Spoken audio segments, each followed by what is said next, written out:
یہ بھی ایک وعدہ تھا نیشنل کانفرنس کے مینیفیسٹو میں کہ جو ہی وہ سرکار میں جو ہی وہ سطح میں آتے ہم جتنے بھی ڈیلی ویجرس ہیں ایڈ ہاک ملازمین ہیں ان کو ہم ریگولرائز کریں گے. یہ سرکار کو پتہ ہونا چاہیے کہ کیس کا سٹیٹس کیا ہے, کیس سب جوڈس نہیں ہے. سرکار کو چاہیے اس مہم میں کام کرنا, چاہے ان کو عدالت میں لڑنا پڑے, چاہے ان کو عدالت سے باہر لڑنا پڑے. ان کو کنڈیشنل نہیں رکھنا چاہیے کہ اس کیس میں یہ ہے اب ایسے.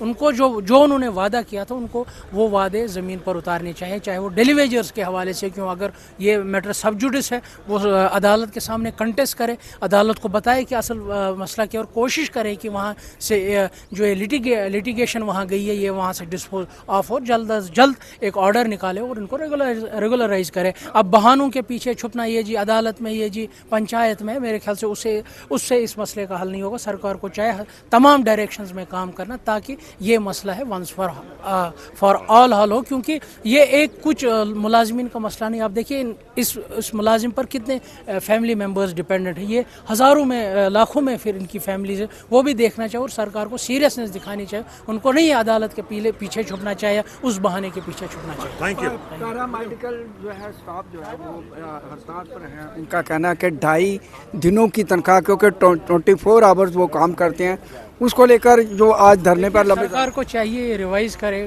جو موجودہ دور کے حساب سے, آج کے دور کے حساب سے جو ویجز بنتی ہیں ان کو وہ ویجز ایکٹ جو بتاتا ہے وہ امپلیمنٹ کرنا چاہیے. پریکٹس کا تعلق ہے, مجھے لگتا ہے کہ اس پریکٹس سے کہیں نہ کہیں جو ہیلتھ ڈپارٹمنٹ ہے وہ سفر ہو رہا ہے, غریب پیشنٹ سفر ہو رہے ہیں. اگر ان کو تمام تر فیسلٹیز ڈاکٹرز کو مل رہی ہے اپنے جاب میں, تو ان کو چاہیے کہ اپنی اس مینڈیٹ سے وہ انصاف کرے اور اپنا پورا تر جو سروسز ہے وہ گورنمنٹ ہاسپٹلز میں دے, کیونکہ ہر کوئی یہاں کا غریب پرائیویٹ علاج افورڈ نہیں کرتا, اس کی پوری نظر سرکاری ہسپتالوں پر ہی ہوتی ہے. تو ان کو چاہیے کہ وہ اپنی تمام تر سروسز ہیں وہ گورنمنٹ ہاسپٹلز میں دے, نہ کہ باہر دے. اور باقی اگر ان کی کوئی جائز ڈیمانڈ ہے ویزا وز سروسز, ان کو چاہیے کہ وہ سرکار سے وہ مسئلے اٹھائے تاکہ وہ ریکوائرمنٹ بھی ان کی میٹ ہو. مگر ان کی تمام تر ترجیح ہونی چاہیے کہ غریبوں کو ہم کیسے بہتر ہیلتھ فیسلٹی دیں.